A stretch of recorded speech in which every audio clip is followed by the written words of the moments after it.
Hey folks, welcome to FailCraft. I'm Hammy and this is... Hey folks, welcome to FailCraft. I'm Hammy and this is the second Tavern Brawl from Blizzard, and our second Tavern Brawl is Banana Brawl. Mukla is a year older, he loves bananas, so the challenge this time is you play with a deck of your choosing. Anytime one of your minions dies, he gives you a banana to celebrate. Now, how can that benefit you? Well, if you're playing with lots of little minions, then bananas will mean that you can buff stuff up a fair bunch. So let's see how we get on as we jump on in now. Sorry for the restart. A big welcome to Slipgate Kenny. A bunch of people joining us live. Really good to have you with us. So let's jump on in. Remember, we are playing other human players with these rules. So let's see how this fits into our overall strategy. I'm going for a control warrior. I've got a little bit of aggression. I've got frothing berserkers, so they can help me do a little bit more pressure earlier in the game, and it'll be interesting to see how this works out. Flame Imp, so we see a lot of people just going for a straight up zoo, nothing too wrong with that. I'm going to coin in some early aggression as I would against a zoo anyway, and jump in and remove that Flame Imp. Now of course, my opponent should be grabbing a banana into hand. Turn 2 Armor Smith, turn 3 Berserker. Let's see how these little bananas mix things up. And of course, it wouldn't be a game of Hearthstone without an Annoyatron showing up at some stage or another. I'm going to swing in and get that bubble removed. I can actually jump in with another Fury War Axe and remove after that Berserker.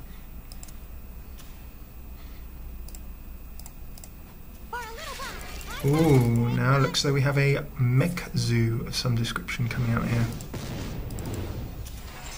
Interesting. There gets the removal. We therefore see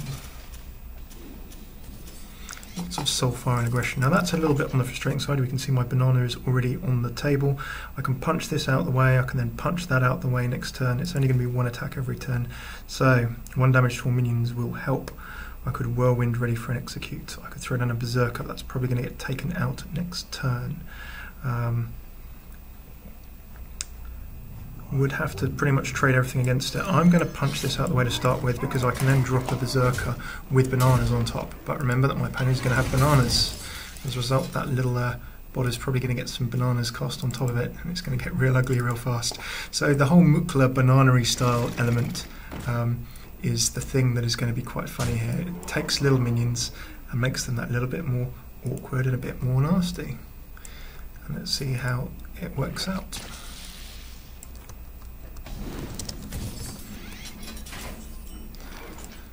Okie dokie. So into our next turn, I need to very quickly get rid of that. That's going to have to be hit in the face. Revenge can help me here. What I am actually just going to do is lob that down, lob this down, and then I'm going to swing in and get some removal down. Now Zoo and anything with small cards, as we can see our opponent doing, is going to be pretty strong in this circumstance.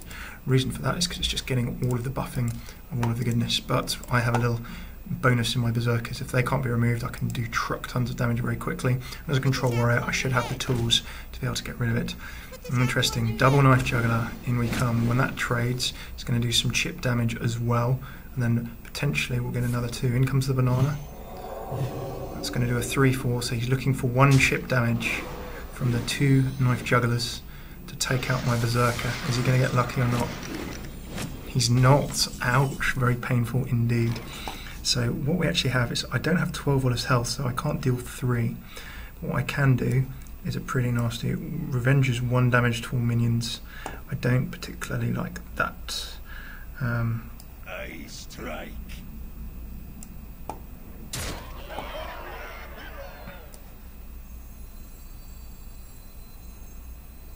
Now I can just do this. It's a bit of a risk, because that may well get taken out by some more chip damage.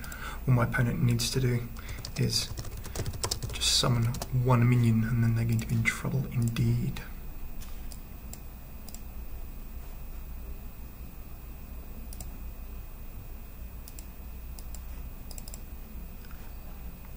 Righty ho, what are we going to get from our opponent here? In comes a big banana, give a minion 2-2. Didn't realise you got big bananas, I only thought you got small bananas. In we come, there goes the removal, in comes a life tap, he needs to summon a minion. otherwise can certainly make some good trades. There we go, there goes one. There goes another. We're probably going to see the creeper, hoping that that removes it, which it doesn't, and still doesn't. Finally makes the trade. So I'm low, but I don't quite have 12 or less. Banana's going to be buffing these up for even more.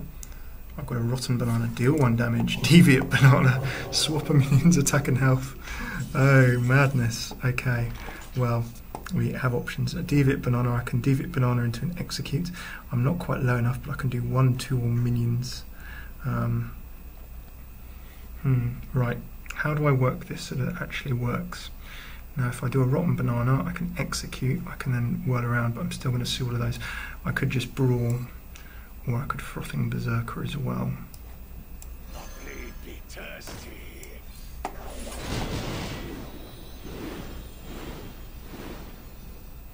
That's down. I'm going to execute that away as well, and see if I can press forward with that frothing berserker, but my opponent could well remove it, so let's see how we go.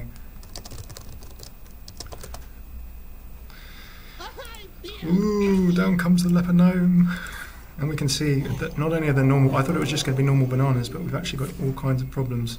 Rotten banana deals 1 damage, and all of these bananas throwing around actually means that my friend here can make some good trades. However, it will probably all be for nothing, providing I can just outlast the storm. The other thing is you can see how quickly this is actually filling my hand, which is not good either. So I can brawl everything away quite easily whenever I want. That may just be a reasonable decision. I can then rotten banana the remaining 2 minions, and that leaves us sort of broadly equal. So I'm going to go for that. That leaves me pretty low. I need to get my tanks up. I need to do my whole control warrior ending. Welcome to PG. Why are there so many bananas? It's the Tavern Brawl for this week, so it's basically a banana-related challenge. Oh, this actually lived. Well, that's a bit frustrating. I'm going to rotten banana those away. So you need to take the other bananas into account as well. So down goes the Shield Maiden. I can armour up a whole bunch next turn, but is it too late? We shall have to see. I can ease your pain. Oh, interesting. So we have a Succubus that's going to be healing and dealing damage. Bananas, minion 1/1. For every damage it deals, it's going to restore health. So suddenly this Succubus is going to be very painful indeed. And look at how suddenly that Succubus is now a massive pain in the behind. And we can see how people are putting together specific little Tavern Brawl decks. Now that can't attack me. Sylvanas could potentially steal it next turn. But I have problems. Really, that's going to be healing my opponent for a load of damage. Now I could potentially steal it, but this could potentially kill me. So really, I can do a couple of things. I can either throw down the armour and play safe, or I can throw down Sylvanas and try and win. So I'm going to take a chance. There's every chance that my opponent has something that will charge in and take me out. But we're just going to have to take that risk, I think. So pretty fun this brawl so far. You can see how I've just gone in with a control warrior deck, and that's not really done the job. You can look for things that take advantage of using this sort of mass bananaing style. Remember that some of the bananas buff large, some of them buff small, some of them debuff, and then suddenly we have a negative 13 little blow. So very fun indeed. So thanks so much for tuning in. I'm going to have another go of this. So if you're live on stream, don't go away. If you're on YouTube, that is this week's, the 24th of June 2015. It's Tavern Brawl number 2, and that's the fun you've got to look in store for. So the things I'd start thinking about if you're looking at this for a Tavern Brawl is, how can I take advantage of all of these small bananas? Obviously, anytime a minion dies, I get a banana. A banana can be a 1/1 buff, it can be a 2/2 buff, it can be a negative, it can be a debuff, do 1 damage as well. How can I build a deck that has minions which die, and that I can then keep playing the bananas on top of? So you saw a great example from that warlock there. He played the Succubus type card, whose name I temporarily forget, Mistress of Pain, who could just get really easily buffed and then totally and utterly sorted. Swinging in the end for a 13 attack, healing for 13, dealing 13. And an example where really quickly buffing a card with all of those bananas is really, really handy. My control warrior in the end just a little bit too slow. Maybe I could have been a bit more aggressive as well. So if you're on stream, don't go away. If you're on YouTube, thanks for joining us. You can see our regular Hearthstone series, the Hearthstone Half Hour, in the top right. If you'd like this more, if you'd like to see more stuff, more Hearthstone news, arenas, deck guides and more, have a look in the top left, and you can hit the subscribe button, or go and have a look at our YouTube, FailCraft Casts channel. We're on Twitter at FailCraft Casts, and this was streamed live on twitch.tv/FailCraftCast without the final S. So, see you in a second if you are live, and if you're on YouTube, hopefully see you soon.